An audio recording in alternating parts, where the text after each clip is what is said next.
L'extrême droite. Ah ben ça c'est une bonne question, parce que si vraiment on fait de l'histoire pour le coup, et pas de l'idéologie, et pas de la propagande, si vraiment on fait de l'histoire, on s'en va lire Rebatté, on s'en va lire Brasillac, on s'en va regarder ce qu'était le fascisme Quels seraient français, pour par exemple. vous les critères qui définissent ce qu'est l'extrême Écoutez, droite? j'ai écrit un texte avec une dizaine de critères, je peux n'en prendre qu'un, c'est la violence par exemple. C'est la violence des rues, c'est le refus de la démocratie, c'est le refus de la République, c'est le refus de l'Assemblée nationale.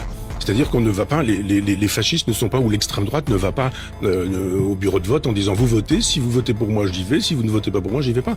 Les fascistes ils disent mais on veut pas, ou les gens d'extrême droite, on ne reconnaît pas l'Assemblée nationale, on ne reconnaît pas les régimes de représentation démocratique habituels, on croit à la violence des rues, donc selon on cogne cette sur des gens. définition-là, Marine Le Pen et le Rassemblement national, en participant aux élections de manière démocratique, ne sont pas d'extrême droite. Bah évidemment, ça me paraît évident que si Est-ce vous qu'il y a lisez... d'autres critères où ils cochent quand même la mais case? je viens de vous en donner là. Je veux dire, c'est Vous en avez choisi un. Non, je vous ai dit le refus de l'Assemblée nationale, le refus de la démocratie, le refus de la République, la violence, l'idée qu'on ne reconnaît pas les élections, enfin l'antisémitisme. Vous voyez de l'antisémitisme chez cette femme qui nous dit que la Shoah est la pire catastrophe du XXe siècle.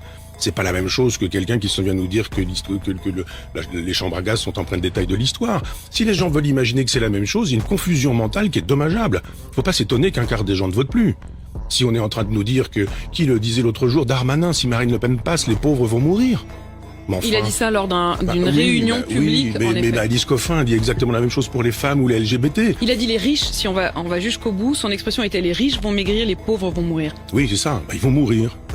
Quand des gens disent ça et qu'ils se mettent à parler d'extrême droite ou de fascisme, je ne les écoute plus.